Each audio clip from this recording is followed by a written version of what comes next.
राजनीति कर आग्रह अच्छे हाँ अच्छी मैं कौन सरपंच ठिया ना कौन ठिया ना ना मुझे अतीत सरपंच ठिया होती केते भोट हारले मुझे 2-3 थर बांको संगे लड़ी केते भोट हारले थे प्रथम थर जो ठिया होती मात्र 200-400 भोट हारली जो थे कि मो बुणाकार भाई मैंने मत भोट दे अच्छा जो थे बुणाकार ना ना ये मैंने टिके अलग प्रकार ये सही पारंदी सरपंच 3 थर ठिया समस्या करना केवे ठिया होना सबुथर कि हारी सबुथर मुझे हारी इथर जितबे ना कौन नहीं मुझे मोटे गोटे पिला को जीत आम सरपंच बैकुंठ स्वाई मुझे सब निवृत्त हो गली जो रघुनाथ साहू बैकुंठ स्वाई विजय कुमार साहू जो मैंने सरपंच मो पर पीढ़ी जो मैंने हेले मुझे पूर्ण सहयोग कर आप पंचायत आसी राशन कार्ड माँ घोटाला मैंने अयोग्य हिताधिकारी सामिल होती नहीं से जोटा आसी मुझे जाऊनी कहवाई आमर जो मो कथा कहि मो चाकरी कर मो पुओ कि मो स्त्री चाकरी कर सोमठ फेरदेली सरेंडर कर समस्ते तो आपण बदान व्यक्ति नुहे सत बहुत छाड़देवे अनेक लोक अच्छा कि चाकरी करुँचे सरकारी सहायता ही पाँच से गोटे राजस्व लुट करना कि लास्ट लुट कर जो जदियो वास्तव में आप पंचायत कि नहीं राशन कार्ड अयोग्य हिताधिकारी अच्छा कि नहीं अच्छा मैंने कौन जो पंचायत समिति आप समीक्षा वार्ता देते गोटे वीडियो भाइराल होती गाँ लोक बारंबार अभियोग कर गोटे तदंत निरपेक्ष तदंत आप दाबी करेंगे कार्यक्रम माध्यम निरपेक्ष तदंत हवा उचित कि मोर कहता कहले तो से अलग प्रकार हम कि खराब है से कथा कही पारना खराब आप गांधी चिंताधारा अच्छी खराब भावे बोली आप कहे सतटा को चापी देवे से तो हम ना ता नुहे किंतु सतता निश्चित दिन सामना को आसो अतीत में जब प्रकृत में जो घटना होती किसी सत्यता रही जब प्रकृत तदंत करा सामना को आसो। नमस्कार कथा हृदयर अध्याय को स्वागत करुच्ची मु गोविंद चंद्र पंडा। दर्शक बंधु आज जी आम सहित अतिथि अच्छा स्थानीय अंचल जड़े परिचित चेहरा बोलगड़ गांधी कहले बोधे समस्त जापारती वरिष्ठ राजनेता संपर्क और स्थानीय अंचल पर गांधी चिंताधारा गांधी विचारधारा बंचुवा मनीष जड़े बयस 72 है तथापि गांधी विचारधारा को बंची रही गाँ गाँव गांधी स्मृति को लोकलोचन को आणुंट आम सहित अच्छा श्रीयुक्त भागीरथी परमाणी स्वागत करी कार्यक्रम को श्रीयुक्त परमाणी गांधी विचारधारा ये मानसिकता केमिति गांधी विचारधारा सहित आप संश्लिष्ट हेले कारण पिला तो आप गांधी की देखी ना मो गांधी जदियो न देखी 1965 मसीह पाठ पढ़ला बेलू गांधी संपर्क में मुझे आकृष्ट हेली जेहेतु मुझे जानी भारत वर्ष को से अहिंसा बल स्वाधीनता आनी गोटे अनुभूति रहा मोर शिक्षक श्रीयुक्त बंधर साहू सी भी गांधी समय लोक सी ये आम गाँ प्राइमरी स्कूल मो शिक्षक थे से चिंताधारा मु आदर थे गांधी को बेसी भल पाइली श्रीयुक्त परमाणी आपण वेशभूषा देखिले बारी ही पड़े माने खदी लुगा पिंधुंट एटा आम पिला जब आम आपन को देखीचु से आपण पूरा खदी सहित जड़ित होकर अच्छा ये वेशभूषा केवेठु कौन आपंकर आरंभ होती 1966 मसीह मुझे खदी पिंधुचे पूर्व हाफ पैंट हाफ सार्ट पिंधुली मुझे बर्तमान जमी जो खदी 1966 मसीहा क्लास 8 रु खदी पिंधुची मैंने अष्टम श्रेणी आपण खदी पिंधवा आरंभ कर स्कूल गला बेले से किसी प्रोब्लेम हुए शिक्षक मैंने बारण करती पेंट सार्ट पिंधिक आसतु खदी कहीं पिंधिक आसुँच लुगा धोती कहीं पिंधुंट हाँ आमर प्रधान शिक्षक प्रथम मत बारण करते तुम खदी ये लुगा पिंधे स्कूल को आसपार मुझे मु तो से आम बहुत मोर 4 भाई थे बापा बो थे आम बहुत गरीब लोक भी थिलु मुझे समय जो लुगापटा पैंट सार्ट करने सक्षम नाला तेणु मुझे खदी पिंधापी गांधी को तो भल पाऊँ तो खदी पिंधापी आकृष्ट रहा जिते आप अष्टम श्रेणी खदी आरंभ कले सांगसाथी जो मैंने आपंकर सांगसाथी थे तो आपको टाही टाबरा करेंगे चिड़ौथे पेंट सार्ट पिंधिक आस खदी केमती पिंधिक आस मोर देह सुहा होगा से अल्प किसी दिन अड़ुआ अड़ुआ लगे मुझे ତାଙ୍କ ସାଙ୍ଗରେ ସମସ୍ତେ ଫୁଟବଲ ଖେଳିବେ ତେଣୁ ମତେ ଫୁଟବଲ ଖେଳିବା ପାଇଁ ବି ମତେ ଭଲ ଲାଗେ କିନ୍ତୁ ଏମିତି କିନ୍ତୁ ଫୁଟବଲ ଖେଳି ପାରିବେନି ସେଠୁ ମୁଁ ନାହିଁ ତୁ ସେ କହି ଫୁଟବଲ ତମେ ଖେଳରେ ଭାଗ ନେଇପାରିବୁ ନହେଲା ନାହିଁ ମୁଁ ସେମିତି କିଛି ନାହିଁ କିନ୍ତୁ ମତେ ମୋର ଲାଇକିଂ ହେଲା ପୋଷାକ ପିନ୍ଧିବା। କେତେ ବୟସ ଆପଣଙ୍କୁ ହେଲାଣି ଏବେ? ମତେ ବର୍ତ୍ତମାନ 62 ବର୍ଷ ମୋର ଜନ୍ମ ହଉଛି 27/7/1952। ଆଉ କୋଉ ଯାଏ ଶିକ୍ଷାଗତ ଯୋଗ୍ୟତା ଆପଣଙ୍କର? ମୁଁ ସେତେବେଳେ ମାଟ୍ରିକ ପାସ୍ କରିଥିଲି ଆମ ବେଳକୁ 11 ଶ୍ରେଣୀ ଥିଲା 1969 ମସିହାରେ ମୁଁ ମାଟ୍ରିକ ପାସ୍ କରିଥିଲି। ତାପରେ ଆଉ ଆଗକୁ ଉଚ୍ଚ ଶିକ୍ଷା ପାଇଁ କୋଉଠି ପଢିଥିଲେ? ହଁ ଉଚ୍ଚ ଶିକ୍ଷା ପାଇଁ ମୁଁ ତା ପୂର୍ବରୁ 1969 ମସିହାରେ ମାଟ୍ରିକ ପାସ୍ କଲା ପରେ 70-72 ମସିହା ଭିତରେ ପୁଣି ଚେଷ୍ଟା କରିଥିଲି ପଢିବା ପାଇଁ ବାପା କିନ୍ତୁ ବାପାଙ୍କର ଦେହ ଅସୁବିଧା ଥିଲା ମୁଁ ଯଦିଓ ଆଇ ପଢୁଥିଲି ସୁନାଖା କଲେଜରେ ପ୍ରଥମ ବ୍ୟାଚ୍ ବିନୋଦପଡ଼ା କଲେଜରେ ପ୍ରଥମ ବ୍ୟାଚ୍ କିନ୍ତୁ ମୁଁ ଆଇ ପରୀକ୍ଷା ଦେଇପାରିନଥିଲି ଫର୍ମ ଫିଲ୍ କଲେ ବି ଦେଇପାରିନଥିଲି। 1969 ମସିହାରେ ଏକାଦଶ ପାସ୍ କରିଥିଲେ। ସେତେବେଳର ଶିକ୍ଷା ଏବେ ତ ଆପଣ ତ ଆରାମରେ ଚାକିରି ମିଳିଯାଇଥିବ କିନ୍ତୁ ଚାକିରି କଲେ ନା କଣ ଚାକିରି କରିଥିଲେ? ନା ମୁଁ ନିକଟରେ ଗିରିଗିରିଆ ମାଇନର ସ୍କୁଲରେ ଶିକ୍ଷକତା କରୁଥିଲି ମାଟ୍ରିକ ପାସ୍ କଲା ପରେ ମୋ ସାଙ୍ଗରେ ଥିଲେ ବୈରାଇ ପାଇକରା ଆଉ ନବକିଶୋର ସାହୁ ସେଇ ଆମର ଯେଉଁ ମାଇନର ସ୍କୁଲ ଆରମ୍ଭ ହେଲା 4th class ME school 4th 5ମ 6ଠ 7ମ ସେତେବେଳେ 3ୟ ଶ୍ରେଣୀ ଥିଲା କୋଉଠି ଗିରିଗିରାରେ ସେଥିରେ ମୁଁ ଶିକ୍ଷକତା କରୁଥିଲି। ଆମର ଯେ ନବକିଶୋର ସାହୁ ତାଙ୍କ ଘର ହେଉଛି ଗିରିଗିରା ସିଏ ସ୍କୁଲ ଛାଡ଼ିକିରି ସରକାରୀ ଚାକିରି ଆମେ ସେଟା ପ୍ରାଇଭେଟ ଥିଲା ତ ସେ ସରକାରୀ ଚାକିରି ପାଇଲା ପରେ ତାପରେ ମୁଁ ପ୍ରଧାନ ଶିକ୍ଷକ ଦାୟିତ୍ୱ ନେଲି। ମୁଁ 1900 ସେଇ ମାଇନର ସ୍କୁଲରେ ଦୀର୍ଘ 7-8 ବର୍ଷ କାଳ ପ୍ରଧାନ ଶିକ୍ଷକତା କରୁଥିଲି। ମୋ ସାଙ୍ଗରେ ଥିଲେ ଅର୍ଜୁନ ରାଉତ ବୈରାଗୀ ପାଇକରା ହରିବନ୍ଧୁ ଦେୟ ଆଉ ଜଣେ ଭାଲୁ ସୁବୁଦ୍ଧି 4 ଜଣ ଆମେ ଶିକ୍ଷକତା କରୁଥିଲୁ। ଚାକିରି କାହିଁ ଛାଡ଼ିଲେ? ଚାକିରି ଛାଡ଼ିଲି କ'ଣ ଆମ ସ୍କୁଲରେ ଯେଉଁ ଶିକ୍ଷକତା କରୁଥିଲି ଆମର ତାଙ୍କ ସାଙ୍ଗେ ସମ୍ପର୍କ ଥିଲା ସେକ୍ରେଟାରୀ ଆମକୁ କହିଥିଲେ ପ୍ରତ୍ୟେକ ମାସରେ ତୁମେ ଗଭର୍ଣ୍ଣମେଣ୍ଟ ଯେଉଁ ଦରମା ଯାହା ଦେଉଛ ତୁମେ 500 ଟଙ୍କା ଲେଖା ଆମେ ପ୍ରତ୍ୟେକ ଶିକ୍ଷକଙ୍କୁ ଦେବୁ। ସେ ଆମ ଶିକ୍ଷକମାନଙ୍କୁ ଦରମା ପତ୍ର ସେମାନେ ଦେବା ପାଇଁ ବାରଣ କଲେ କହିଲେ ଦସ୍ତଖତ କରିଦି ଆକୁ ହେଲା ପଇସା ଗଭର୍ଣ୍ଣମେଣ୍ଟରୁ ଆଣିବୁ ତେଣୁ ସେତେବେଳେ ଆମର ଜଏଣ୍ଟ ଗୋପାଳ ପଟ୍ଟନାୟକ DPI ଥିଲେ ସେ ଏଣ୍ଟାୟାର ଟଙ୍କାଟା ହେଡମାଷ୍ଟର ଆଉ ସେକ୍ରେଟାରୀ ଜଏଣ୍ଟ ଆକାଉଣ୍ଟରେ ସେ ଯେଉଁ ଗ୍ରାଣ୍ଟ ଟଙ୍କା ପଠାଇଥିଲେ ତେଣୁ ସେ ମୋତେ ଜବରଦସ୍ତ ଦସ୍ତଖତ କରିବା ପାଇଁ କହିଲେ ମୁଁ ମନା କଲି ମୁଁ ଦସ୍ତଖତ ତାପରେ DPI ନିଜେ ଆସିଥିଲେ ଇନ୍ସପେକ୍ସନ କରିବା ପାଇଁ ତେଣୁ ସେ ଯେତେ ପ୍ରକାର ମ୍ୟାନେଜମେଣ୍ଟର ଭୁଲ ବୁଝିଲେ ସେ କହିଲେ ଏଇଠି ସ୍କୁଲର ଆବଶ୍ୟକତା ନାହିଁ ଗିରିଗିରି ମ୍ୟାନରେ ଏମିତି ମୋର ମତାମତ ଚାହିଁଥିଲେ ଏବଂ ଆମ ସମସ୍ତ ଶିକ୍ଷକମାନଙ୍କୁ ଯେଉଁ 4 ଜଣ ଥିଲୁ ସମସ୍ତଙ୍କୁ ସରକାରୀ ସ୍କୁଲରେ ନିଯୁକ୍ତି ଦିଆଗଲା। ସେ ହେଉଛନ୍ତି ହରିବନ୍ଧୁ ଦେୟ। ନିଯୁକ୍ତି ପାଇଲା ପରେ ଚାକିରି ଛାଡ଼ିବାର କ'ଣ କୋଉଠି ସମସ୍ୟା ହେଲା? ଚାକିରି ସମସ୍ୟା ହେଲା ମୋତେ ମୋ ଗାଁକୁ ଜଏନ୍ କରିବା ପାଇଁ ରାଜକିଶୋର ବ୍ରହ୍ମାଙ୍କ ପରିବର୍ତ୍ତେ ମୋତେ ମୋ ଗାଁ ଜଏନ୍ କରିବା ପାଇଁ ନିଯୁକ୍ତି ପତ୍ର ପାଇଥିଲି କିନ୍ତୁ ଯେହେତୁ ଗଙ୍ଗାଧର ପାଇକରାଙ୍କ ସାଙ୍ଗରେ ଶତ୍ରୁତା ରହୁଥିଲା କମ୍ୟୁନିଷ୍ଟ କଂଗ୍ରେସ ଫିଲିଂ ରହୁଥିଲା ମୋତେ ସେ ଜଏନ୍ କରିଦେଲେ ନାହିଁ। ତାପରେ ମୋର ମନେ ଅଛି ରଘୁନାଥ ପଲ୍ଲୀ ଥିଲେ DI ତାଙ୍କ ଯାଇକି ଅନୁରୋଧ କରିକି ବାପା ମୁଁ ଯାଇଥିଲୁ କହିଲୁ ତାହେଲେ ମୋତେ ସାରୁଅ ଟ୍ରାନ୍ସଫର କରିଲେ। ସାରୁଅରେ ସେତିକିବେଳେ ଯିଏ ଥିଲେ ସେଠି ବି ରାଜକିଶୋର ସାମନ୍ତରାୟ ତାଙ୍କର କମ୍ୟୁନିଷ୍ଟ ପାର୍ଟିର ଇଏ ଥିଲେ ସେଠି ବି ସେ ଜଏନ୍ କରିଦେଲେନି। ସେଠୁ ମୁଁ ତ ବାପା ମୋର DIଙ୍କର ଗୋଡ଼ ହାତ ଧରି କହିଲେ ଯେ ମୋ ପୁଅ ଗୋଟିଏ ପୁଅ 4 ଝିଅ ମୋର ଘରେ ଖାଇବା ପାଇଁ ଅସୁବିଧା ଆମେ ବୁଣାକାର ଲୋକ ତନ୍ତ ଲୋକ ଭାତ ଖାଇବୁ ତନ୍ତ ବୁଣିଲେ ତେଣୁ ତାଙ୍କୁ ଆଉ କୁଆଡ଼େ ଦୂରକୁ ଟିକେ ଦିଅନ୍ତୁନି। ସେଠୁ ସେ ମୋତେ ଚିଲିକାର କୃଷ୍ଣପ୍ରସାଦ ବ୍ଲକକୁ ଟ୍ରାନ୍ସଫର କରାଇଲେ ଜଏନ୍ କରିବା ପାଇଁ। ସେଠି ବାପା ଯେତେ ପ୍ରକାର ତାଙ୍କୁ ଅନୁରୋଧ କରି କହିଲେ ବାପା ତାଙ୍କ ଗୋଡ଼ ଧରିଥିଲେ ବାପା ହାତକୁ ସେ ଛାଡ଼ିଦେଲେ। ସେଠିକି ମୋ ବାପାଙ୍କୁ ଗୋଟେ ଅନପାର୍ଲାମେଣ୍ଟ ୱାର୍ଡ ବ୍ୟବହାର କଲେ DI ଆପଣଙ୍କୁ ଭଲ ଲାଗିଲା? ମୋତେ ଭଲ ଲାଗିଲାନି। ମୁଁ ସେ ତତ୍କ୍ଷଣାତ ମୁଁ ପାଇଥିବା ନିଯୁକ୍ତି ପତ୍ରକୁ ଚିରିକି ତାଙ୍କୁ ଫୋପାଡ଼ି ଦେଲି। ମୁଁ କହିଲି ମୁଁ ଆପଣଙ୍କ ଅଧୀନରେ ଚାକିରି କରିବି ନାହିଁ ଆଉ କ'ଣ କରିବି। ମାନେ ସେଇଠି ନିଯୁକ୍ତି ପତ୍ର ଯାହା ପାଇଥିଲେ ମୁଁ DIଙ୍କ ଆଗରେ ଚିରିକି ତାଙ୍କ ଫୋପାଡ଼ି ଦେଲି। ମୁଁ କହିଲି ଆପଣଙ୍କ ଅଧୀନରେ ମୁଁ ଚାକିରି କରିବି ନାହିଁ। ସେଠୁ ମୁଁ ସ୍କୁଲ ମୋତେ ଜଏନ୍ କଲେ ମୁଁ ସେଇଠୁ ଡ୍ରପ୍ ହେଇକି ରହିଗଲି ଆଉ। ମାନେ ବର୍ତ୍ତମାନ ଚାକିରି ପାଇଁ ଯୁବପିଢ଼ି ଯୋଉଭଳି ସଂଘର୍ଷ କରୁଛନ୍ତି କିନ୍ତୁ ଆପଣ ନିଯୁକ୍ତି ପତ୍ର ଚିରିକି ଫୋପାଡ଼ି ଦେଲେ? ହଁ ଚିରିକି ଫୋପାଡ଼ି ଦେଲି। ବର୍ତ୍ତମାନର ଶିକ୍ଷାଦାନ ପ୍ରଣାଳୀ ଆଉ ଆପଣଙ୍କ ସମୟରେ ଯୋଉ ସଂଘର୍ଷମୟ ଶିକ୍ଷା ଦାନ କରାଯାଉଥିଲା ବା ଶିକ୍ଷା ଗ୍ରହଣ କରୁଥିଲେ କେମିତି ଦେଖୁଛନ୍ତି ବର୍ତ୍ତମାନ? ସେତେବେଳେ ଶିକ୍ଷକ ମାନଙ୍କର ଯୋଉ ପ୍ରକାର ଥିଲା ଶିକ୍ଷାଦାନ ଜୀବନର ମୋର ସବୁଠୁ ଶ୍ରେଷ୍ଠ ଥିଲା ଶିକ୍ଷାଦାନ। ମୋର ଛାତ୍ର ସୁବଳ ଛୁଆଳ ସିଂ ଗୋକୁଳ ସାହୁ ସେ ବର୍ତ୍ତମାନ ଆଡଭୋକେଟ୍ ଅଛି ଭୁବନେଶ୍ୱରରେ।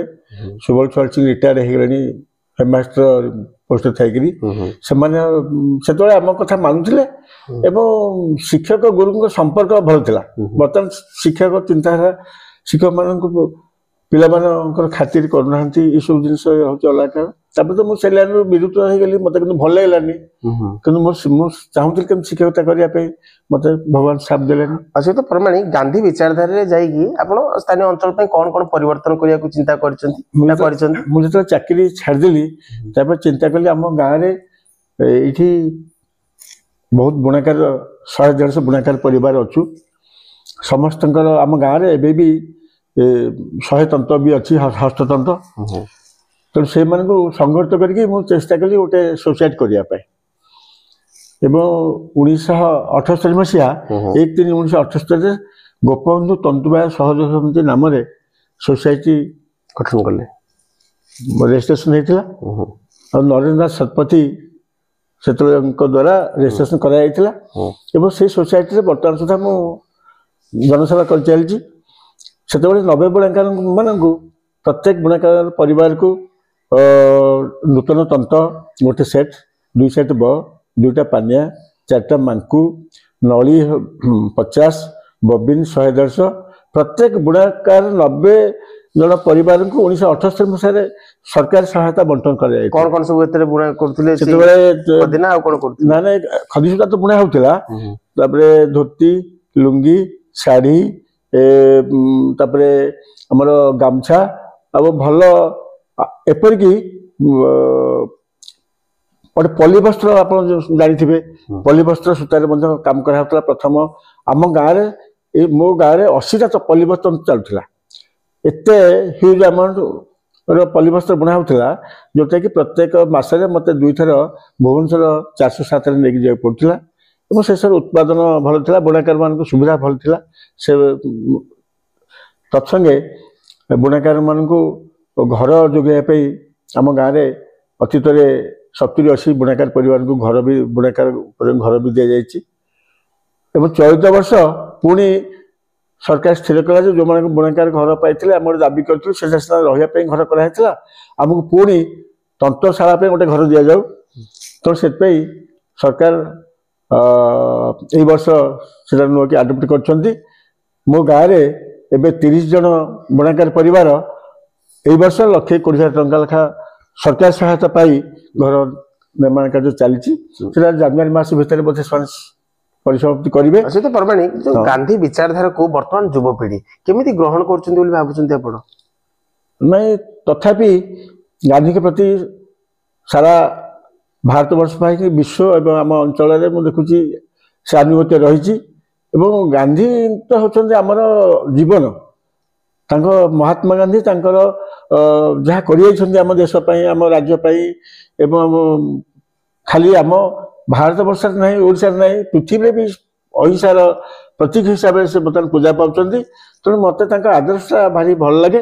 ତ ମୁଁ ଏବେ ବି ମୋ ଦଶ ଥିଲା ପର୍ଯ୍ୟନ୍ତ ଗାନ୍ଧୀଙ୍କ ସ୍ମରଣ କରୁଥିବି ଏବଂ ଠାକୁରଙ୍କ ଆଶୀର୍ବାଦ କରୁଛି ମହାତ୍ମା ଗାନ୍ଧୀଙ୍କର ଯୋଉ ନୀତି ଚାଲିଛି, ଦେଶ ସେମିତି ଚାଲୁ, ରାଜ୍ୟ ସେମିତି ଚାଲୁ, ଅନ୍ୟାୟ ଅନୀତି କିଛି ନ ରହୁ।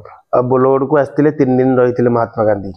ଗାନ୍ଧୀ ସର୍କିଟରେ ବୋଲଗଡ଼ ନାଁ ରହିଲାନି, କେତେ ମର୍ମାହତ ହେଇଥିଲେ ସେତେବେଳେ? ସେତେବେଳେ ଆମେ ତାର ପ୍ରତିବାଦ କରି ଅକ୍ଷୟ ପଟ୍ଟନାୟକ, ରବୀନ୍ଦ୍ର କୁମାର ପରିଡ଼ା, ଆଉ ସେତେବେଳେ ଆମର ଯିଏ ଥିଲେ ଆମ ସାଙ୍ଗରେ ସହଯୋଗ କରୁଥିଲେ ସତ୍ୟାନନ୍ଦ ଚଟ୍ଟୋପାଧ୍ୟାୟ, ସମସ୍ତେ ମିଶିକିରି ଆମେ ଯାଇକି ତତ୍କାଳୀନ କଲେକ୍ଟର ପୁରୀ ଜିଲ୍ଲା ଥିଲା, କଲେକ୍ଟର ସାଙ୍ଗେ ସାକ୍ଷାତ କରିଥିଲୁ। ଏବଂ ସେତେବେଳର ମୁଖ୍ୟମନ୍ତ୍ରୀଙ୍କୁ ଯାଇ ଦେଖା କରିଥିଲୁ ଯେ ଆମର କେମିତି ଗାନ୍ଧୀ 3 ଦିନ ଯେମିତି ଆପଣଙ୍କର ବେରବଇ ଆଉ ଅଲଗା ଜାଗାରେ ରହିଲା, ଆମର ସେମିତି ଏତେ ବଡ଼ କଥା ହେଲା 3 ଦିନ ଗାନ୍ଧୀଜୀ ଆମ ପାଖରେ ଥିଲେ, ତାର କିଛି ରହିଲାନି। ଆମକୁ ପ୍ରତିବାଦ କଲୁ, ସେ କିଛି ଫଳବତୀ ହେଲାନି, କିଛି ତାପରେ ଦୁଃଖ ଲାଗୁଛି। ଗାନ୍ଧୀଙ୍କ ବିଚାରଧାରାରେ ଯୋଉଭଳି ବୋଲଗଡ଼ରେ ରହିଥିଲେ, ଚୁଡ଼ାରେ ରହିଥିଲେ, ଯୋଉ ଦେଖିବା ଏଇ ନିକଟ ଚମ୍ପେଇଲ ମଧ୍ୟ ଆସିକି ଚମ୍ପେଇଲ ଦେଇଥିଲେ। ମୁଁ ବି ଆମେ ପିଲାଦିନେ ଯେତେବେଳେ ପଞ୍ଚମରେ ପାଠ ପଢୁଥିଲୁ, ଚରଖା ସୂତା ବି କାଟୁଥିଲୁ। ଏବଂ ସେଇ ଚରଖା ଏଇ ଚମ୍ପେଇଲ କେନ୍ଦ୍ରରୁ ଆମର ଏଇଟା ହଉଛି ବେସିକ ସ୍କୁଲ ଥିଲା, ସାନପଦର କୃଷ୍ଣପୁର ବେସିକ ସ୍କୁଲ ଥିଲା। ତେଣୁ ଆମେ ସୂତାରେ ଚରଖାରେ ତାକୁରି ସୂତା କାଟୁଥିଲୁ ଖଦି ବସ୍ତ୍ର ପିନ୍ଧିବା ପାଇଁ। ଏଇଟା ମଧ୍ୟ ଚତୁର୍ଥ ପଞ୍ଚମ ଶ୍ରେଣୀରୁ କ୍ରମାନ୍ୱତ ଭାବରେ ଆମ ସମୟ ଥିଲା। ସେଇଟାକୁ ଆମ ଗାନ୍ଧୀଙ୍କର ଗୋଟେ ଆଦର୍ଶ ବୋଲି ଆମେ ଚିନ୍ତା କରୁଥିଲୁ। ଶ୍ରୀଯୁକ୍ତ ପରମାଣିକୁ ବୋଲଗଡ଼ର ଗାନ୍ଧୀ କୁହାଯାଏ। ସତରେ ଏଇ ପଦବୀ କିଏ କେମିତି କଣ ଆପଣଙ୍କୁ ଦେଲେ? ନାଇଁ ମତେ ଏଇ ରବି ପରିଡ଼ା, ସତ୍ୟନାରାୟଣ ଚମ୍ପତରାୟ ଆଉ ମତେ ମଧ୍ୟ ଆମ ଯୋଉ ଚିନ୍ତାମଣି ପାଣିଗ୍ରାହୀ ଏମ୍ପି ଥିଲେ ତାଙ୍କର ଦିଟା ମଧ୍ୟ ଦେଇଛନ୍ତି ମତେ ତାଙ୍କ ଟ୍ରଷ୍ଟ ତରଫରୁ। ଘରେ ଅଛି ସମାଜସେବୀ ହିସାବରେ ଉପହାର ଦେଇଛନ୍ତି। ତେଣୁ ଚିନ୍ତାମଣି ପାଣିଗ୍ରାହୀ ମତେ ପ୍ରଥମେ ଚିନ୍ତାମଣି ପାଣିଗ୍ରାହୀ କେବଳ ମତେ ବୋଲଗଡ଼ ଗାନ୍ଧୀ ବୋଲି ଚିନ୍ତାମଣି ପାଣିଗ୍ରାହୀ ସବୁବେଳେ ମୋ ପୋଷାକ ପରିଚ୍ଛଦ ଲକ୍ଷ୍ୟ କରି ଚିନ୍ତାମଣି ପାଣିଗ୍ରାହୀ ମତେ ପ୍ରଥମେ କହିଥିଲେ। ତାପରେ ସମସ୍ତେ ସମସ୍ତେ ଏଇ ଏବେ ବି କରୁଛନ୍ତି। ସେ ଅଷ୍ଟମ ଶ୍ରେଣୀର ସେଇ ଧୋତି ଆଉ ଚାଦର ଏବେ ବି ଆପଣଙ୍କ ଦେହରେ ପଡିଛି? ନାଇଁ ମୁଁ ତ ଏଇଟା ଭାବିଛି ମୋର ଜୀବନ ଶେଷ ଦଶା ପର୍ଯ୍ୟନ୍ତ ମୁଁ ଏଇଭଳିଆ ବସ୍ତ୍ର ପରିଧାନ କରିବି। ମୁଁ ଅନ୍ୟ କୌଣସି ବସ୍ତ୍ର ପରିଧାନ କରିବା ପାଇଁ ମୋର ଇଚ୍ଛା ନାହିଁ କି ମୋର ଆଗ୍ରହ ବି ନାହିଁ। କାରଣ ଆମେ ଦେଖିଛୁ ଆପଣ ଯେତେବେଳେ ସାନପଦ ରେଲୱେ ଷ୍ଟେସନ ପାଇଁ ପାସେଞ୍ଜର ହଲ୍ ପାଇଁ ରେଳମନ୍ତ୍ରୀଙ୍କ ପାଖକୁ ଯାଇଥିଲେ ସେଇ ସମାନ ଢଙ୍ଗ, ପ୍ରଧାନମନ୍ତ୍ରୀଙ୍କ କଥା କୁହନ୍ତୁ, ଏତେ ବଡ ବଡ ନେତାଙ୍କ ସହିତ ଆପଣ ମଧ୍ୟ କେତେବେଳେ ଏମିତି କିଛି ଅନୁଭୂତି ନାହିଁ ଆପଣଙ୍କୁ ଦେଖିକି ଟିକେ ଅଟକି ଯିବା କି ପାଖକୁ ଆସି କହିବା? ହଁ ସେଇଟା ପୁରା କହୁଥିଲି 19 ମସିହାରେ ଗତ ଥର 2019ରେ ଯେତେବେଳେ ଇଲେକ୍ସନ ସମୟରେ ପ୍ରଧାନମନ୍ତ୍ରୀ ନରେନ୍ଦ୍ର ମୋଦି ଯେ ଆସିଥିଲେ ଏଇଟା ପାଖରେ କରାଯାଇଥିଲା ସେ ପେଣ୍ଡାଲଟା, ସେଠୁ ସେ ଆସିବେ ତାଙ୍କୁ ସ୍ୱାଗତ କରି ନିଆଯିବ। କିନ୍ତୁ ସେଇ ସମୟରେ ଆମର ବିଜେପି ମହିଳା ତରଫରୁ କିଛି ମହିଳା ମାନେ ଯାଉଥିଲେ, ତାଙ୍କୁ ସବୁ ପୋଲିସ ମାନେ ବାଟରେ ଅଟକାଅଟକି କରୁଥିଲେ। ମୁଁ ତାଙ୍କ ଆଗେ ଆଗେ ଯାଇକି ସେ ଲେଡିଜ ମାନଙ୍କୁ ନେଇକି ଆଗେ ଯାଇଥିଲି ଏବଂ ଗଲାବେଳେ ସେଠି ଯେତେବେଳେ ପହଞ୍ଚି ଯାଇଥିଲୁ ମତେ ପ୍ରଧାନମନ୍ତ୍ରୀଙ୍କର ଦୃଷ୍ଟି ବିଶେଷ କରି ସେ ମହିଳା ସାଙ୍ଗରେ ମୋ ଉପରେ ଦୃଷ୍ଟି ବି ପଡ଼ିଥିଲା। ଆଶ୍ଚର୍ଯ୍ୟ କଥା, ମୁଁ କେବେ ଭାବିନଥିଲି ଯେ ପ୍ରଧାନମନ୍ତ୍ରୀ ସେଠୁ ଓହ୍ଲେଇ ଆସିକି ଆମ ସେ ବ୍ୟାରେକ୍ ପାଖକୁ ଆସିବେ ବୋଲି। ଭାରି ଖୁସି ହେଲା, ସେ ଆସି ପହଞ୍ଚିଲେ ଏବଂ ପ୍ରଧାନମନ୍ତ୍ରୀ ସାଙ୍ଗରେ ମଧ୍ୟ ମୁଁ କରମର୍ଦ୍ଦନ କଲି। ମୋ ସାଙ୍ଗ ପାଖରେ ଆଉ ଯୋଉ ମହିଳା ମୋର୍ଚ୍ଚାର ସମସ୍ତେ ଥିଲେ ସେମାନେ କରମର୍ଦ୍ଦନ, ସେଇଟା ତ ଥିଲା ଗୋଟେ ବଡ ଆନନ୍ଦର କଥା। ସାନପଦାର ପାସେଞ୍ଜର ହଲ୍ଟା ଏଇ ନିକଟରେ ଉଦ୍ଘାଟନ ହବ, ରେଳମନ୍ତ୍ରୀଙ୍କ ଯୋଉ ଦାବି ଥିଲା, ଯୋଉ ପ୍ରକ୍ରିୟା ଥିଲା, କେମିତି କଣ ଏସବୁ ସମ୍ଭବ ହେଲା? ଆମେ ବର୍ତ୍ତମାନ ବିଶେଷ ଧନ୍ୟବାଦ ଦଉଛୁ ଅଶ୍ୱିନୀ ବୈଷ୍ଣବଙ୍କୁ, ଯିଏ ଆମର ରେଳମନ୍ତ୍ରୀ ଅଛନ୍ତି ତାଙ୍କର, ଏବଂ ଆମ ୟା ଦ୍ୱାରା ଆମର ଯେ ସ୍ଥାନୀୟ ସାଂସଦ ଅପରାଧ ଷଡ଼ଙ୍ଗୀ ଏଇ ସାନପଦର ପାସେଞ୍ଜର ହଲ୍ଟ ହେବାରେ ତାଙ୍କର ଅବଦାନ ବେଶୀ। ତେଣୁ ସିଏ ନିଜେ ଦିଲ୍ଲୀ ଦରବାରରୁ ପ୍ରଧାନମନ୍ତ୍ରୀଙ୍କ ଦ୍ୱାରା ରେଳମନ୍ତ୍ରୀଙ୍କୁ କହି ସାନପଦରେ ପାସେଞ୍ଜର ହଲ୍ କରିବା ପାଇଁ ଶ୍ରୀଯୁକ୍ତ ଶ୍ରୀମତୀ ଅପରାଧ ଷଡ଼ଙ୍ଗୀ ସାଂସଦ ଦ୍ୱାରା ଭିତ୍ତିପ୍ରସ୍ତର ସ୍ଥାପନ କରାଗଲା। ପୁଣି ବି ଆସନ୍ତା 20 ଜାନୁଆରୀ 2025ରେ କାଲି ବିଶେଷ ସେ କଥା ହେଉଥିଲି ଷଡ଼ଙ୍ଗୀ ସାଙ୍ଗରେ, ସେ ଆସିକି ଏଠି ଉଦ୍ଘାଟନ କରିବେ। ଏବଂ ମଝିରେ ଯେତେବେଳେ ନୟାଗଡ଼ ଯାଉଥିଲେ ଅଷ୍ଟମ ବୈଷ୍ଣବ, ଆମେ ତାଙ୍କୁ ଏଠି ଟ୍ରେନରେ ଅଟକେଇଥିଲୁ ଏବଂ ତାଙ୍କ ସାଙ୍ଗେ ସାକ୍ଷାତ କଥା ହେଇଥିଲୁ। ସେ ସେଇଦିନ କହିଥିଲେ ଯେ ପାସେଞ୍ଜର ହଲ୍ଟ ନିଶ୍ଚିତ ହବ ଏବଂ ଅଷ୍ଟମ ବୈଷ୍ଣବ ଯୋଉ କହିଥିଲେ ତାଙ୍କ କହିବା ଅନୁଯାୟୀ ଯୋଉ ଡେଟ୍ କହିଥିଲେ ତାର 15 ଦିନ ପୂର୍ବରୁ ପାସେଞ୍ଜର ହଲ୍ଟ ହେଇଗଲା। ସେଟା ଆମକୁ ଏଇଟା ହଉଛି ଗୋଟେ ରେଳ ବିଭାଗର ସାନପଦରରେ ପାସେଞ୍ଜର ହଲ୍ଟ ହବାର ଗୋଟେ ନାଁ ରହିଗଲା। ଏଇଟା ଆମକୁ ଆମେ ସ୍ୱପ୍ନରେ ବିଶ୍ୱାସ କରିପାରିନଥିଲୁ, ଯେ ଆମେ ଭାବୁନଥିଲୁ ଯେ ସାନପଦରେ ଗୋଟେ ପାସେଞ୍ଜର ହଲ୍ଟ ହବ। ଏଇଟା ଈଶ୍ୱରଙ୍କର ବା ଜଗନ୍ନାଥଙ୍କର ଆଶୀର୍ବାଦ ଏବଂ ରେଳମନ୍ତ୍ରୀଙ୍କର ବିଶେଷ କରି ଅଶ୍ୱିନୀ ବୈଷ୍ଣବ ଅପରାଧ ଷଡ଼ଙ୍ଗୀଙ୍କ ଯୋଗେ ଆମର ଏଇଟା ଏଠି ହେଇପାରିଛି। ଏଇଟାକୁ ଆମେ ଭୂୟସୀ ପ୍ରଶଂସା କରୁ। ପରିକଳ୍ପନା ବାସ୍ତବରେ କାହାର ଥିଲା? ଭାଗୀରଥୀ ପରମାଣିକର ଥିଲା ନା ଗ୍ରାମବାସୀଙ୍କର ଥିଲା ନା କାହାର? ନାଇଁ, ପାସେଞ୍ଜର ହଲ୍ଟର ଚିନ୍ତାଧାରା କେମିତି ଆସିଲା? ପାସେଞ୍ଜର ହଲ୍ଟର ଚିନ୍ତାଧାରା ଆମ ସମସ୍ତଙ୍କ ମନରେ ବସିକିରି ଗାଁରେ 9 ଖଣ୍ଡ ପଞ୍ଚାୟତର ସରପଞ୍ଚ, ସମିତି ସଭ୍ୟ ଏବଂ ଆମ ଗାଁର ଅଜୟ ମଙ୍ଗରାଜ ଆଉ ସୁରେଶ ମହାପାତ୍ର, ତାପରେ ଆମର ସରପଞ୍ଚ ଯେ ବୈକୁଣ୍ଠ ଚନ୍ଦ୍ର ସ୍ୱାଇଁ, ଏମାନେ ସମସ୍ତେ ମିଳିତ ଭାବେ ବସି କେମିତି ଏଟା ପାସେଞ୍ଜର ହଲ୍ଟ ଗୋଟେ ହବ ଗୋଟେ ମିଟିଂ ବୈଠକ କରିଥିଲୁ। ସେ ବୈଠକ କରି ଆମେ ବାରମ୍ବାର ସାକ୍ଷାତ କରିବା ଚେଷ୍ଟା କରିଥିଲୁ। ଯାହା ହଉ ସମସ୍ତଙ୍କ ଉଦ୍ୟମ ଦ୍ୱାରା ପାସେଞ୍ଜର ହଲ୍ଟଟା ଆଜି ହେଇପାରିଛି, ଏଇଟା ଆମକୁ ବହୁତ ଭଲ ଲାଗିଲା। ସେ ତ ପରମାଣିକ ବର୍ତ୍ତମାନ ରାଜନୀତି ଯୋଉ ସ୍ଥିତି ଦେଇ ଗତି କରୁଛି, ବାସ୍ତବରେ ଆପଣ ଭାବୁନାହାନ୍ତି କି ଗୋଟେ ଅଞ୍ଚଳର ବିକାଶ ବା ସ୍ଥାନୀୟ ଅଞ୍ଚଳର ଉନ୍ନତି କରିବାକୁ ହେଲେ ରାଜନୀତିରେ ନିହାତି ସାମିଲ ହେବାକୁ ପଡିବ ନା ନାଇଁ? ସେମିତି ହେଇଯିବ? ନାଇଁ, ମନ ଦୃଢ଼ ଶକ୍ତି ଥିଲେ ଯଦି ଜଣେ ମଣିଷ ଚାହିଁବ, ରାଜନୀତି ପାଖରେ ନଥିଲେ ମଧ୍ୟ ବି ଯଦି ନିଜର ଇଚ୍ଛା ଶକ୍ତି ଅଛି ସେ କାମ ବି କରିପାରିବ। ମୁଁ ଅତୀତରେ ଏଇ ଯୋଉ ସୋସାଇଟି କରିବା ମୁଁ ଅନୁଭୂତ କରିଛି, ସେତେବେଳେ ରାଜନୀତି କିଛି ଦରକାର ନଥିଲା। ଜଣେ ଆମର जे माने रेजिस्ट्रेट करछन्ते नरनाथ शतपथी समितिर मु ता पूर्व मझिरे शिक्षकता मझिरे पुणी जाइकरी एरसमा गोटे जगह अच्छी श्रीरामचंद्रपुर से गोटे हिंदुस्तान फाइनान्स जड़े करते त्रिलोचन प्रधान अधीन से चाकरी करने जाइली तापर से वर्ष गोटे बात्या होगला से पलि आसली से वामदेव त्रिपाठी सेठिकार सब पोस्ट मास्टर से गाँ जाक ब्राह्मण मुझे एकुटिया जाति तंती थी मत भारी बारण करते तमें ये आम पिला ट्यूशन कर तमें बुणाकार लोक अमुक समक कि मत धर्म से वामदेव त्रिपाठी धर्म पुओ कर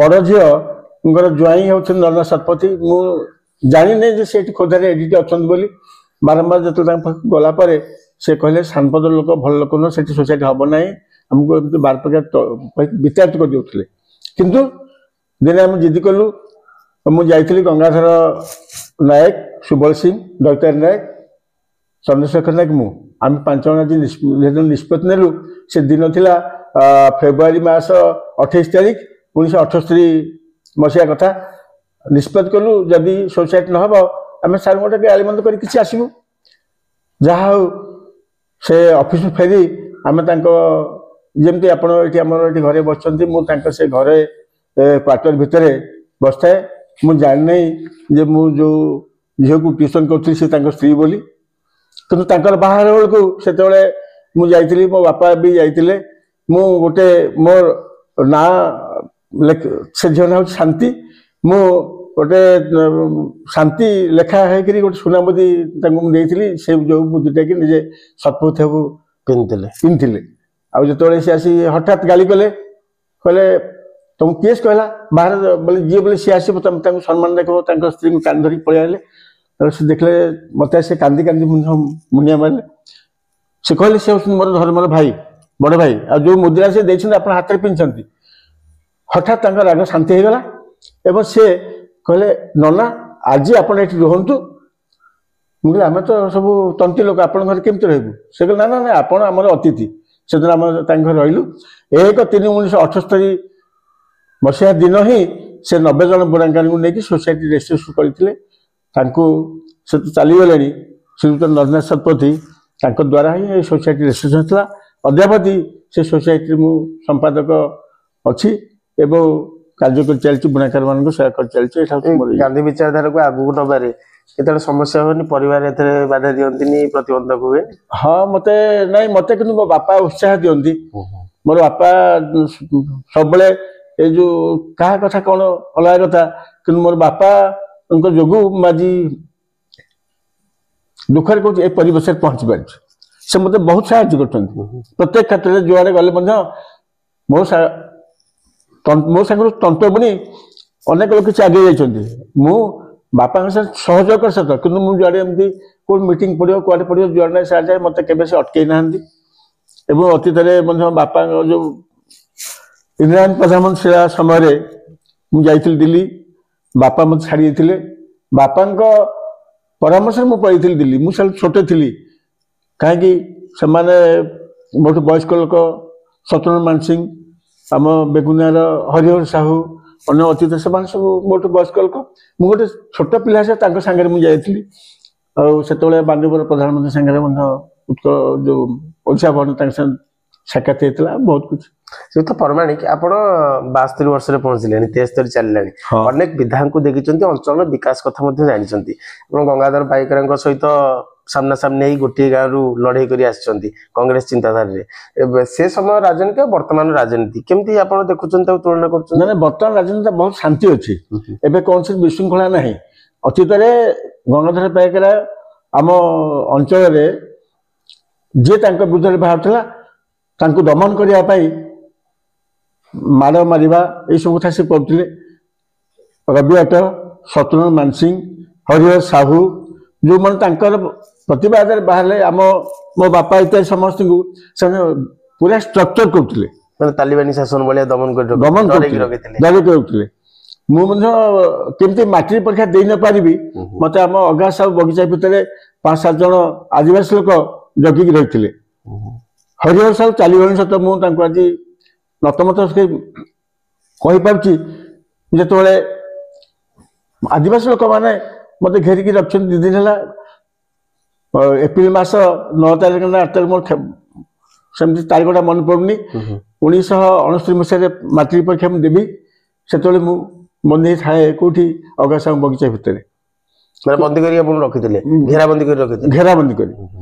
ଆଉ ମୁଁ ଧନ୍ୟବାଦ ଦେବି ଯେ ସେ ଜଣେ ଛୋଟା ଲୋକ, ସେତେବେଳେ ତାର ନାଁ ମୁଁ ଭୁଲିଗଲେଣି, ସେ ତାଙ୍କ ମତେ ତାର ଚିନ୍ତାଧାରା ହେଲା, ତାର ହୃଦୟ କେମିତି ହେଲା ଯେ ପିଲାଟା କେମିତି ଯାଇ ପରୀକ୍ଷା ଦେବ ବୋଲି। ତେଣୁ ସିଏ 2 ଦିନ ତ ମୁଁ ଖାଇନଥିଲି, ସେ ଅଗାସାଙ୍ଗ ବଗିଚା ଭିତରେ ମତେ ରଖିଥିଲେ। ସେଠୁ ସେ କିଛି ଖାଦ୍ୟ ରାନ୍ଧିଲେ। ଖାଦ୍ୟ ରାନ୍ଧିକି ଯେଉଁ ଲୋକମାନେ ମତେ 5-7 ଜଣ ଆଦିବାସୀ ଲୋକ ଜଗିଥିଲେ ତାଙ୍କୁ ସେ ଗଞ୍ଜି ସାଙ୍ଗରେ ଅଫିମ ମିଶାଇକି ଖାଇବାକୁ ଦେଇଥିଲେ। ସେ ଶୋଇପଡ଼ିଲା ପରେ ମତେ ରାତି 11:30-12ଟାରେ ଉଠେଇଲେ, କହିଲେ ତମେ ଏଠୁ ପରମାଣିକ ଚାଲିଯାଅ। ମୁଁ କହିଲି ତମେ ତ ମରିଯିବ, ଗଙ୍ଗାଧର ପାଇକାର ଅଗାସ ତମକୁ ରଖିଛନ୍ତି, ମତେ କାହିଁ ତମେ ଛାଡୁଛ? କିନ୍ତୁ ସେ କହିଲା ମୋର ଯାହାର ହବ କିଛି କଥା ତମେ ଏଠୁ ଯାଅ। ସେଇ ସମୟରେ ମୁଁ ଜକଲାପଲ୍ଲୀ ଏମିତି ଗାଁ ଆସିଲେ ତ ମତେ ଲୋକମାନେ ଧରିବେ, ଜାଣିବେ। ହରି ସାହୁଙ୍କୁ ମୁଁ ଆଜି ନତମସ୍ତକ, ତାଙ୍କ ମୋଟର ସାଇକେଲରେ ସେ ମତେ ଟିକାତଳ ନେଇକି ଭାସ୍କର ମାହାତଙ୍କ ଘରେ ଛାଡ଼ିଲେ। ଏବଂ ମୁଁ ଯେଉଁ ମାଟ୍ରିକ ପରୀକ୍ଷା ଦେଲି, ଦୀର୍ଘ ଦିନ ଯେଉଁ ରହିଲି, ମୁଁ ଭାସ୍କର ମାହାତଙ୍କ ଘରେ ରହି ତାଙ୍କରି ଘରେ ଖାଇ ପିଇ ରହି ପରୀକ୍ଷା ଦେଉଥିଲି। ସେତେବେଳେ ଆମର ଯେ ହରିକରଣଙ୍କର ସ୍ତ୍ରୀ ଥିଲେ ଦୟାନିଧି ବାବୁ, ଥିଲେ ପ୍ରଧାନ ଶିକ୍ଷକ, ତାଙ୍କର ଝିଅ। ତେଣୁ ସେ ହଲ୍ ସୁପରିଟେଣ୍ଡେଣ୍ଟ ନ ରହି ରେଭେନ୍ସା କଲେଜର ଜଣେ ଆସିଥିଲେ ଇଂଲିଶ ରିଡର, ଯିଏକି ହଲ୍ ସୁପରିଟେଣ୍ଡେଣ୍ଟ ଥିଲେ କୋଉଠି ବୋଲଗଡ଼ ବାବନ ହାଇସ୍କୁଲରେ। ମୋର ତ ଏଇ ପୋଷାକ ପରିପେଟି, କିନ୍ତୁ ସେ ମତେ ଭାବିଲେ ଏ ପିଲା ବୋଧେ କପି ଟପି ନେଉଛି ବୋଲି ମତେ ଯାଞ୍ଚ କରିଲେ। ମତେ ଅଫିସ ଭିତରୁ ଡାକି କେବଳ ଅଣ୍ଡରୱେୟାରକୁ ଛାଡ଼ିକି ମୁଁ ସମସ୍ତ ବସ୍ତ୍ର ବାହାର କଲେ। ଦେଖିଲେ ମୋ ପାଖରେ କପି କିଛି ନାହିଁ। ମୁଁ କିନ୍ତୁ ହଡ଼ବଡ଼ି ଯାଇଥିଲି। ସେ ମତେ, ମୁଁ ତାଙ୍କୁ କହିଲି ମୋ ସାର୍ ଏମିତି କାହିଁ ମତେ ଆପଣ ବ୍ୟବହାର କଲେ? ଆଉ ଗୋଟିଏ ଜିନିଷ, ସେଇ ସମୟରେ 1969 ମସିହାରେ ଯୋଉଟା କି ମୁଁ ତାଙ୍କ ନଜରବନ୍ଦୀରେ ରହିକି ପରୀକ୍ଷା ଦେଲି। ମାନେ ସେ ସନ୍ଦେହ କଲେ ଯେ ଆପଣ ବୋଧେ କପି କରିବେ। କିନ୍ତୁ ମୁଁ ତାଙ୍କୁ କହିଥିଲି ମୁଁ ନିଶ୍ଚୟ ମାଟ୍ରିକ ପାସ୍ କରିବି, ଆପଣଙ୍କୁ ଦେଖା କରିବା ପାଇଁ ଯିବି।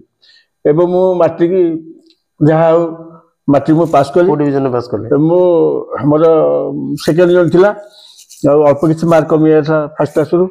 ଆଉ ମୁଁ ଯେଉଁ ମାଟ୍ରିକ ପାସ୍ କଲା ପରେ ମୁଁ ସାଇକେଲରେ ଦେଖା କରିବା ପାଇଁ ଯାଇଥିଲି ରେଭେନ୍ସା କଲେଜ ସେ ରିଟର୍ନ ପାଖକୁ। ବର୍ତ୍ତମାନ ଯଦି ଦେଖିବା, ଆପଣ ଗଙ୍ଗାଧର ପାଇକରଙ୍କ କଥା କହୁଛନ୍ତି, କୈଳାସ ମହାପାତ୍ର, ସୁରେନ୍ଦ୍ରନାଥ ମିଶ୍ର, ହରିହର ସାହୁ, ତାପରେ ରାଜନୀତି ମଧ୍ୟ ବଦଳୁଛି, ନୂଆ ନୂଆ ଚେହେରା ମଧ୍ୟ ଆସୁଛନ୍ତି। କିନ୍ତୁ ସେତେବେଳେ ଯୋଉ ମୋର ପ୍ରଶ୍ନ ଥିଲା, ସେତେବେଳେ ସେ ସମୟର ନେତା, ବର୍ତ୍ତମାନ ସମୟର ନେତା, ତାଙ୍କର ଆଚରଣ ଉଚ୍ଚାରଣ କେମିତି ଟିକେ? ନାଇଁ, ଯେତେ ଯିଏ ଅଛନ୍ତି ବିଧାୟକ ଥିଲେ ଆମ ଅତୀତରେ, ଆମ ଅଞ୍ଚଳର ଉନ୍ନତି ପାଇଁ ଶ୍ରୀଯୁକ୍ତ ଜାନକୀବଲ୍ଲଭ ପଟ୍ଟନାୟକ ପୂର୍ବତନ ମୁଖ୍ୟମନ୍ତ୍ରୀ, ସେ ବୋଲଗଡ଼ ବେଗୁନିଆର ବହୁତ ଉନ୍ନତ ସାଧନ କରି ଯାଇଛନ୍ତି। ଏବଂ ମୁଁ ତାଙ୍କ ସାଙ୍ଗରେ, ମୋ ପାଇଁ କୌଣସି କର୍ଡର ନଥାଏ। ମୁଖ୍ୟମନ୍ତ୍ରୀ ଥିଲାବେଳେ ତାଙ୍କୁ ଦେଖା କରିବା ପାଇଁ ମୁଁ ସିଧାସଳଖ ପଳାଏ। ଏବଂ ମୁଁ ମୋ ଜୀବନରେ କେବେ କାହାଠୁ ଟଙ୍କାଟେ ଉତ୍କୋଚ ଗ୍ରହଣ କରିନାହିଁ, କି ଏବେ ମଧ୍ୟ କୌଣସି ପଇସା ପ୍ରତି ମୋର ସେମିତି ଲୋଭ ନାହିଁ। ତେଣୁ ସେ ଯୋଉଠି ଥାଆନ୍ତୁ ନା କାହିଁକି, ଜାନକୀ ପଟ୍ଟନାୟକ ମୋ ସହ ଛାଡ଼ି ଦଉଥିଲେ, ମୁଁ ତାଙ୍କ ପାଖରେ ନିର୍ବିଘ୍ନରେ ମୋ ଦାବି ଉପସ୍ଥାପନ କରିପାରୁଥିଲି। କୈଳାସ ମହାପାତ୍ରଠୁ ଜାନକୀବଲ୍ଲଭ ପଟ୍ଟନାୟକ ଭଲ ନେତା ଥିଲେ? ବହୁତ ଜାନକୀ ପଟ୍ଟନାୟକ କୈଳାସ ମହାପାତ୍ର ବହୁତ ଭଲ ନେତା ଥିଲେ। କୈଳାସ ମହାପାତ୍ରଙ୍କ ସାଙ୍ଗରେ ଯଦିଓ ସେ ଆମର କଂଗ୍ରେସର ଏଠି ବିଧାୟକ ଥିଲେ, ତାଙ୍କ ସାଙ୍ଗରେ ମୋର ଟିକେ ମତାନ୍ତର ହେଲା। କ'ଣ ପାଇଁ? ଯେ ଦେଉଳିରେ ସେମାନଙ୍କୁ କ'ଣ ପ୍ରତିବାଦ କଲେ। ମୋ ସୋସାଇଟି, ମଣ୍ଡଳ ସୋସାଇଟି ତନ୍ତୁଆ ସମିତି, ଗୋପବନ୍ଧୁ ତନ୍ତୁଆ ସମିତି, ଦେଉଳି ତନ୍ତୁଆ ସମିତି, ଶ୍ରୀଯୁକ୍ତ ଚିନ୍ତାମଣି ପାଣିଗ୍ରାହୀଙ୍କ ଦ୍ୱାରା ଆମର ଗୋଟେ ସେତେବେଳେ 10 ଲକ୍ଷ ଟଙ୍କା ଗୋଟେ ସବସିଡି ଆସିଥିଲା ଆମ ସୋସାଇଟିର ଉନ୍ନତି ସାଧନ କରିବା ପାଇଁ। ବିଧାୟକଙ୍କର ରେକମେଣ୍ଡେସନ ଦରକାର। ମୁଁ ଯେତେବେଳେ ଯାଇ କୈଳାସ ମହାପାତ୍ର ପହଞ୍ଚିଲି, ସେ ରେକମେଣ୍ଡେସନ ଦେବା ପାଇଁ ମନା କଲେ। ମତେ ମାନେ ଦେଉଳିରେ ଦାସ ତାଙ୍କୁ ବିରୋଧ କରୁଥିଲେ ଏବଂ ତାଙ୍କ ଇଏ କରୁଥିଲେ। ସେ କହିଲେ, ଆରେ ମୁଁ ଯଦି ଏଠି କରିବି ରେକମେଣ୍ଡେସନ, ତାହେଲେ ସେ କୋର୍ଟ କରିକି ତାଙ୍କର ଦେଉଳିରେ ମଧ୍ୟ ପଇସା ନେଇଯିବେ। ତେଣୁ ଦେଉଳିରେ ହବ ନା, ତମର ହବ ନାହିଁ। ମୁଁ ସେଇଦିନଠୁ କୈଳାସ ମହାପାତ୍ରଙ୍କ ସାଙ୍ଗ, ତାଙ୍କ ଚିନ୍ତାଧାରାରେ ମୁଁ ତାଙ୍କଠୁ, କଂଗ୍ରେସ ଥିଲେ ବି ତାଙ୍କଠୁ ମୁଁ ଦୂରରେ ହେଇଯାଇଥିଲି। ମୁଁ ଗୋଟେ ବିଧାୟକ ବିରୋଧ କରିବା ଆରମ୍ଭ କଲେ ନିଶ୍ଚିତ ଭାବରେ, ଯୋଉଥିରେ କି ମୁଁ କହିଲି, ଆରେ ମୋର ଜଣେ ବିଧାୟକ ଗୋଟେ ତମେ ଦସ୍ତଖତ କରିଥିଲେ, ଆମର ଟଙ୍କା 10 ଲକ୍ଷ ଆସିଥାନ୍ତା, ହଉ ନହେଲା ନାହିଁ। ଯାହା ହଉ ଈଶ୍ୱରଙ୍କ ଆଶୀର୍ବାଦ ଅଛି ଭାଇ, ଏତିକି ଆପଣ ଜାଣି ଖୁସି ହେବେ। ଆମର ଜଣେ ଆସିଥିଲେ ଏଇଠି ଗତ 2 ବର୍ଷ 3 ବର୍ଷ ତଳେ ସୋସାଇଟି ମୁଁ ଗୋଟେ ଆଇ କ୍ୟାମ୍ପ କରିଥିଲି, ବ୍ଲକ ସ୍ତରରୁ ଆଇ କ୍ୟାମ୍ପ ହେଇଥିଲା। ଆଇ କ୍ୟାମ୍ପରେ ଆମର ଡେପୁଟି ଡାଇରେକ୍ଟର ଯିଏ ଥିଲେ ଆସିଥିଲେ, ତା ନାଁଟା ମୁଁ ଭୁଲିଗଲେଣି, କାନ୍ଦି ବାବୁ ବୋଲି ସେ ଆସିଥିଲେ। ସେ ଆମର ସୋସାଇଟିର ଘର ଦେଖିଲା ପରେ ଦେଖିଲେ ଯେ ସବୁ ଭାଙ୍ଗିରୁଜି ଯାଇଛି, ତେଣୁ ଏକୁ ଡ୍ୟାମେଜ ଘୋଷଣା କରିଦେଲେ। ତତ୍ସଙ୍ଗେ ସେ ଗୋଟେ ନୂତନ ଘର ପାଇଁ 16 ଲକ୍ଷ କେତେ ଟଙ୍କା ସାଂସନ କଲେ। ନୂଆ ଘର ତିଆରି ହେଇଛି। ଏ ନୂଆ ଘର ଅଫିସ କମ୍ ଗୋଦାମ, ଏବଂ ସେଇଟା ମଧ୍ୟ ଯାହା ହଉ ତାଙ୍କ ଦ୍ୱାରା ହେଇପାରିଛି।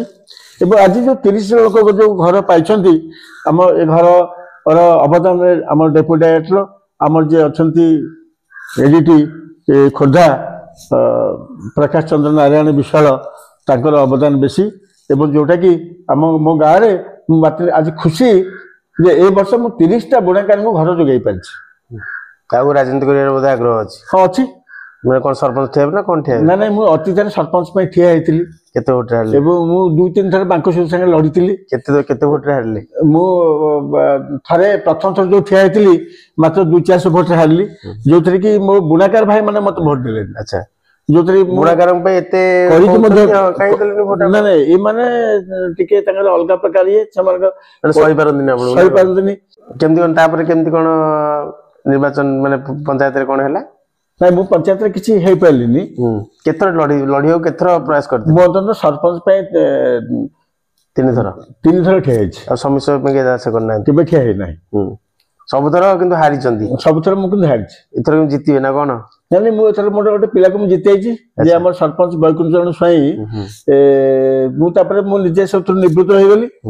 ରହିକି ମୁଁ ଯୋଉ ରଘୁନାଥ ସାହୁ, ବୈକୁଣ୍ଠ ଚରଣ ସ୍ୱାଇଁ, ବିଜୟ କୁମାର ସାହୁ, ଯୋଉମାନେ ସରପଞ୍ଚ ମୋ ପର ପିଢ଼ିରେ ଯୋଉମାନେ ହେଲେ, ମୁଁ ସେମାନଙ୍କୁ ପୂର୍ଣ୍ଣ ସହଯୋଗ କରିଛି। ମାନେ ପଞ୍ଚାୟତର ବାସ୍ତବରେ ସରପଞ୍ଚ ମାନେ ବିକାଶ କରୁଛନ୍ତି ନା ନାଇଁ?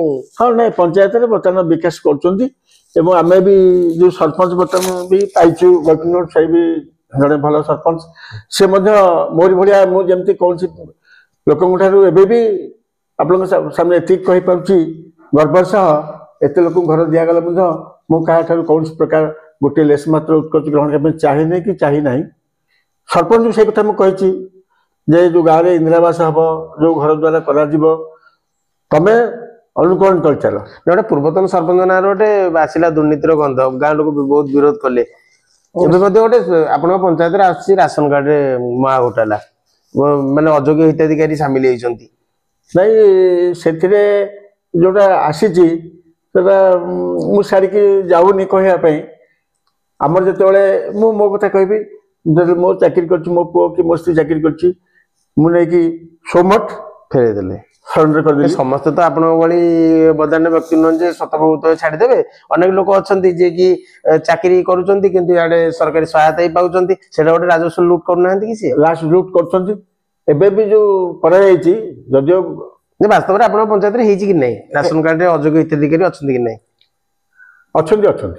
ମାନେ ତା ପାଇଁ କ'ଣ ଯେତେବେଳେ ପଞ୍ଚାୟତ ସମିତିରେ ଆପଣ ସମିଶ୍ର ବାର୍ତ୍ତା ଦେଲେ, ତାଙ୍କର ଗୋଟେ ଭିଡିଓ ଭାଇରାଲ ହଉଛି, ତାପରେ ଗାଁ ଲୋକ ମଧ୍ୟ ବାରମ୍ବାର ଅଭିଯୋଗ କରୁଛନ୍ତି। ଏହାର ଗୋଟେ ତଦନ୍ତ, ନିରପେକ୍ଷ ତଦନ୍ତ ଆପଣ ଦାବି କରିବେ କାର୍ଯ୍ୟକ୍ରମ ମାଧ୍ୟମରେ? ନା, ନିରପେକ୍ଷ ତଦନ୍ତ ହେବା ଉଚିତ। କିନ୍ତୁ ମୋର କହିବା କଥା ଯେ ମୁଁ କହିଲେ ତ ସେ ଅଲଗା ପ୍ରକାର ହବ କି କେମିତି ଖରାପ ଭାବିବେ, ମୁଁ ସେ କଥା କହିପାରୁନାହିଁ। ଖରାପ, ଆପଣ ଗାନ୍ଧୀ ଚିନ୍ତାଧାରା ଅଛି, ହେଲେ ଖରାପ ଭାବିବେ ବୋଲି ଆପଣ କହିବେନି, ସତଟାକୁ ଚାପି ଦେବେ, ସେଟା ତ ହବନି ନା। ତା ନୁହେଁ, କିନ୍ତୁ ସତ ତ ନିଶ୍ଚୟ ଦିନ ସାମ୍ନାକୁ ଆସିବ। ଅତୀତରେ ଯଦି ପ୍ରକୃତରେ ଯୋଉ ଘଟଣା ହେଇଛି ବୋଲି କୁହାଯାଉଛି, ସେଥିରେ କିଛି ସତ୍ୟତା ରହିଛି। ଯଦି ପ୍ରକୃତରେ ତଦନ୍ତ କରାଯିବ, ସେଟା ମଧ୍ୟ ସାମ୍ନାକୁ ଆସିବ। କିନ୍ତୁ ଆଗକୁ ମଧ୍ୟ ନଜର ରଖିଛନ୍ତି ଶ୍ରୀଯୁକ୍ତ ପରମାଣିକ ନିର୍ବାଚନରେ ପୁଣି ଲଢିବେ? ନା, ମୁଁ ଆଉ ନିର୍ବାଚନ ଲଢିବା ପାଇଁ ଚାହୁଁନି। କିନ୍ତୁ ଆଉ ମୋର ପରିବାରରୁ ବର୍ତ୍ତମାନ ମୋ ପୁଅ ରିଟାୟାର୍ଡ କରିଯିବ, ତାର 20 ବର୍ଷ ଚାକିରି ହେଇଗଲାଣି। ସେ ଆଉ 5-6 ବର୍ଷ ପୁଅ ଉଠିଆ କରିବେ ତାହେଲେ? ଚିନ୍ତା କରିଛି। ମୁଁ ମୋର କର୍ମଫଳ ପାଇଁ ପୁଅ ଯଦି ରିଟାୟାର୍ଡ କଲା 5-6 ବର୍ଷ ପରେ ଆସିବ ଅତୀତରେ, ମୁଁ ତ ନିଜେ ହେଇପାରିଲି ନାହିଁ, ତେଣୁ ପୁଅ ମାଧ୍ୟମରେ ସେ ଆଶାକୁ ସଫଳ କରିବେ ବୋଲି? ପୁଅ ମାଧ୍ୟମରେ ଆଶାକୁ ସେ ସଫଳ କରିବି। ବାସ୍ତବରେ ଯଦି ଦେଖିବା, ରାଜନୀତି ନିହାତି ନ କଲେ ବିକାଶ ହେଇପାରିବନି।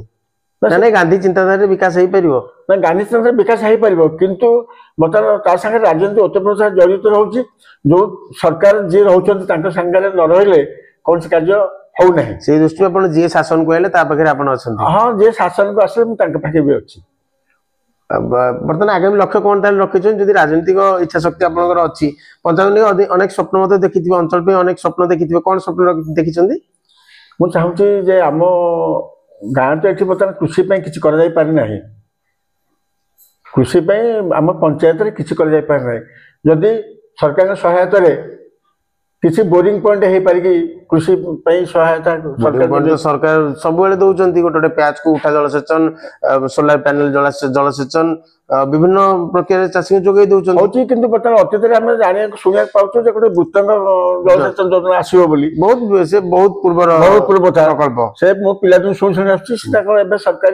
सरकार चिंता कर जदि वृत्तंग जलसेचन योजना हुए ताले आम पंचायत बा अंचल से आप लगी ना वृत्तंग जलसेचन पुनरुद्धार जो से सरकार जो वार्ता देते वृत्तंग जलसेचन कार्यक्रम आरंभ करते सफल हो पारानी और आम से आंदोलन करूँ मु भी जाइए जो अतीत वृत्तंग जलसेचन दाबी उपस्थ करने सरकार पाखे मुझे मुझे राजनीति ऊर्ध्वर सब गोटे आपको कथा कहली गंगाधर पाइकार वृत्तंग जलसेचन कम्युनिस्ट पार्टी थिले भी से चाहूले आंदोलन करते से कम्युनिस्ट पार्टी चिंताधारा थे मोर विधाचरण लोक होते भी मुझे वृत्तंग जलसेचन योजना गंगाधर पाइकार सांगे भी जाइए अतीत आम जो कांग्रेस सरकार जो